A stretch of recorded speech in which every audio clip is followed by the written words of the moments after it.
بسم اللہ الرحمن الرحیم۔ سوال ہے، اگر بستی کے اندر صرف بدعتیوں کی مسجد ہو تو کیا ہم گھر میں باجماعت نماز ادا کر سکتے ہیں؟ جی ہاں، بالکل۔ حضرت والد صاحب کا اور محققین علماء کا موقف یہی رہا ہے کہ گھر میں ایسی جگہ پر باجماعت نماز ادا کرنا کہ جہاں پر کوئی گناہ نہ ہوتا ہو، جہاں پہ کوئی خلاف دین کام نہ ہوتا ہو، جہاں پہ اللہ اور اس کے رسول کی دشمنی نہ ہوتی ہو، یہ بہتر ہے بنسبت اس مقام کے جہاں پہ صبح شام اللہ کے دین کے خلاف کوئی کام ہوتا ہو۔ لڑکی پر رحیمہ یا رحمانیہ نام رکھنا کیسا ہے؟ رحیم اور رحمان اللہ تبارک و تعالی کی صفات ہیں، اور لڑکے کا جب یہ نام رکھا جاتا ہے تو اس کے ساتھ لفظ عبد کا لگانا ضروری ہے، عبد الرحمن اور عبد الرحیم۔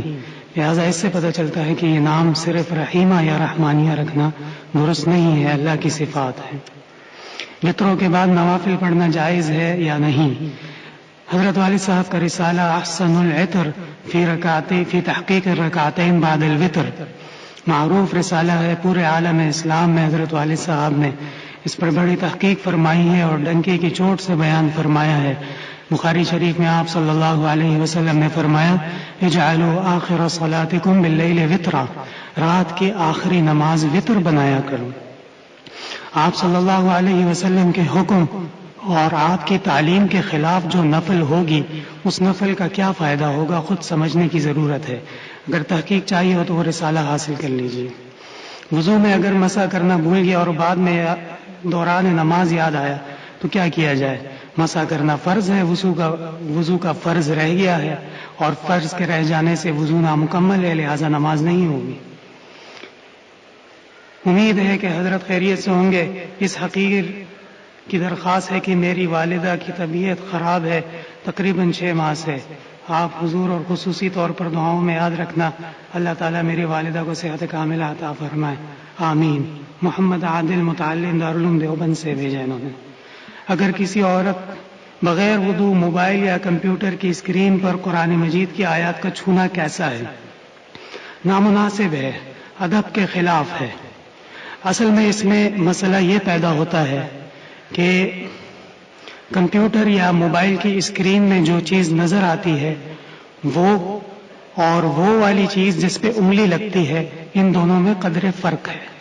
درمیان میں کوئی پلاسٹک یا شیشہ ہوتا ہے تو فاصلہ تو یقیناً قرآن کی آیت اور حدیث میں اور انگلی میں ہے، لیکن پھر بھی نامناسب ہے، ادب کے خلاف ہے۔ حضرت مفتی صاحب رحمۃ اللہ علیہ کو میں سن رکھا تھا، فرما رہے تھے کہ فرضوں سے متصل 2 سنتوں میں سورۃ کافرون اور سورۃ نصر پڑھنی چاہیے۔ یہ نہ سمجھ سکا کہ کون سی نماز، ظہر مغرب یا عشاء یا تینوں نمازوں کی سنتوں میں۔ نہیں، یہ آپ نے غلط سنا ہے۔ کسی بھی سنت میں سورہ کافرون اور سورہ اخلاص کی تلاوت، یہ آپ صلی اللہ علیہ وسلم سے ثابت ہے، خواہ وہ مغرب کی سنت ہو، ظہر کی سنت ہو یا اس کے علاوہ ہو، سنت نماز میں ان کا پڑھنا بہتر ہے۔ سوال یہ ہے کہ تراویح میں نابالغ بچہ پڑھا سکتا ہے یا بالغ ہونا ضروری ہے؟ علماء کرام نے خصوصاً اس بچے کو کہ جو قرآن کا حافظ ہو اور تراویح نہ پڑھانے کی وجہ سے قرآن بھولنے کا خطرہ ہو، تو ایسے بچے کو جبکہ اس کی آواز بھرا گئی ہو اور مونچھوں کے نشانات نظر آنا شروع ہو گئے ہوں، یعنی بلوغت کے قریب ہو گیا ہو، تو ایسے بچے کو اگرچہ یعنی کہ وہ باقاعدہ طور پہ بالغ نہ بھی ہوا ہو تو اجازت دی ہے۔ حضرت والد صاحب کی تحقیق یہی ہے۔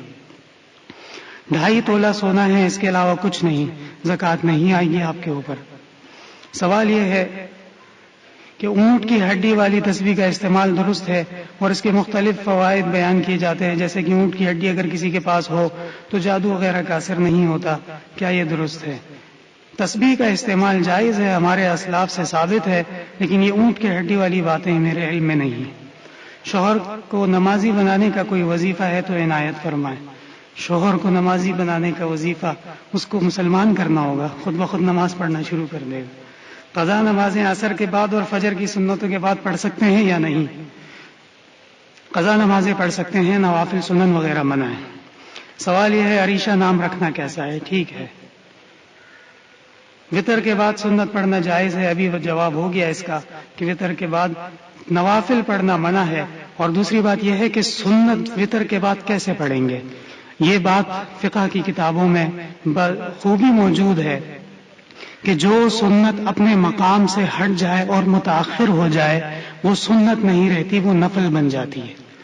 حضرت والد صاحب کا معمول تھا جب نماز ہو جاتی تھی اور نماز کے بعد سنتیں باقی ہوتی تھیں، یہاں پہ کوئی ہمارے بھائی ساتھی وہ بیٹھے ہوئے وظائف پڑھتے تھے تو والد صاحب ان کو یہ تنبیہ کیا کرتے تھے کہ آپ اٹھ جائیں اور پہلے سنتیں پڑھ لیں، اس لیے کہ سنتوں میں تاخیر کرنے کی وجہ سے ان سنتوں کا وہ مقام وہ فوت ہو جاتا ہے، وہ نفل بن جاتی ہے. تو جب نماز کے بعد سنتوں میں زیادہ تاخیر کی اجازت نہیں ہے تو وطر کے بعد کون سی سنتیں پڑھیں گے؟ ایک شخص نے منت مانگی کہ میرا فلاں کام ہو جائے تو میں 50,000 نوافل ادا کروں گا. اب اس کا کام ہو گیا لیکن نوافل ادا کرنے کی ہمت نہیں ہے، اب وہ کیا کرے؟ وہ اللہ تعالیٰ کے سامنے جواب دہ ہے اور بروز قیامت اس کو حساب دینا ہوگا. اس طرح کی نظر اس نے کیوں مانی ہے؟ البتہ ہم اتنا کہہ سکتے ہیں کہ توبہ اور استغفار کرتا رہے. کیا ہم کسی بدنی عبادت کا ثواب غیر رشتہ دار کو پہنچا سکتے ہیں؟ ہر کسی کو پہنچا سکتے ہیں. بدنی عبادت کا ثواب، مالی عبادت کا ثواب، قرآن کریم کا پڑھنا اور اسی طرح اعمال جتنے بھی ہیں، نماز کا پڑھنا، یہ سارے ثواب آپ پہنچا سکتے ہیں. بالغ مرد پر کن کن حالتوں میں غسل لازم ہے؟ یہ کوئی معروف مسئلہ ہے، سب کو معلوم ہے. اگر کوئی اجارے پر مکان لے اور مکان مالک یہ شرط لگائے کہ پیشگی 5 لاکھ روپے دینے ہوں گے اور 1 سال کا ایگریمنٹ کرنا ہوگا. جی ہاں، اس مسئلے میں ہمارے مفتیان کرام اور علماء کی تحقیق یہی ہے کہ ہمارا عرف کیونکہ اس طرح کا ہے کہ اگر کوئی سیکیورٹی، ڈپازٹ یا ایڈوانس نہ رکھا جائے تو کرایہ دار مکان کو خراب بھی کر سکتے ہیں، نقصان بھی پہنچا سکتے ہیں. تو حفاظت کے لیے وہ اس طرح کا ایک کیا کہتے ہیں، ایسے پیسے اور رقم طلب کرتے ہیں. علماء نے اس کی اجازت دی ہے. بیت الخلاء کبھی تھا جو اب نہیں رہا، اس زمین پر مسجد تعمیر کرنا کیسا ہے؟ دیکھیں، زمین جو ہے اس کا حکم اگر وہاں سے وہ غلاظتیں اور وہ ساری چیزیں ہٹا دی جائیں اور اس کو بہترین طریقے سے بنا لیا جائے تو جو زمین ہے وہ بذات خود پاک ہے. زمین کے اوپر پائی جانے والی جو غلاظتیں اور گندگیاں ہوتی ہیں اس کی وجہ سے زمین پاک یا ناپاک ہوتی ہے. آپ تو مسجد کا پوچھ رہے ہیں. ہدایہ وغیرہ میں ہے کہ اگر کسی زمین پر کسی شخص نے پیشاب کر دیا ہو اور اس کے اوپر زمانہ گزر جائے، پیشاب کا کوئی اثر باقی نہ رہے، کوئی نشان نہ رہے، کوئی بدبو نہ رہے، تو اس زمین پر نماز پڑھنا بھی جائز ہے. نئے عیسوی سال کی آمد پر خوشی کیسا ہے؟ شب جمعہ کا بیان اسی موضوع پر تھا، وہ سن لیجیے. لا الہ الا اللہ وحدہ لا شریک لہ له الملك وله الحمد وهو على كل شيء قدير. لا إله إلا الله الحليم الكريم. سبحان الله رب العرش العظيم والحمد لله رب العالمين. نسألك موجبات رحمتك وعزائم مغفرتك والغنيمة من كل بر والسلامة من كل إثم. اللهم لا تدع لنا ذنبا إلا غفرته ولا هما إلا فرجته ولا حاجة إلا قضيتها يا أرحم الراحمين ويا أكرم الأكرمين. ربنا لا تؤاخذنا إن نسينا واخطأنا. ربنا ولا تحمل علينا إصرا كما حملته على الذين من قبلنا. ربنا ولا تحملنا ما لا طاقة لنا به واعف عنا واغفر لنا وارحمنا أنت مولانا فانصرنا على القوم الكافرين. ربنا اغفر لنا ولإخواننا الذين سبقونا بالإيمان ولا تجعل في قلوبنا غلا للذين آمنوا ربنا إنك رؤوف رحيم. ربنا لا تزغ قلوبنا بعد إذ هديتنا وهب لنا من لدنك رحمة إنك أنت الوهاب.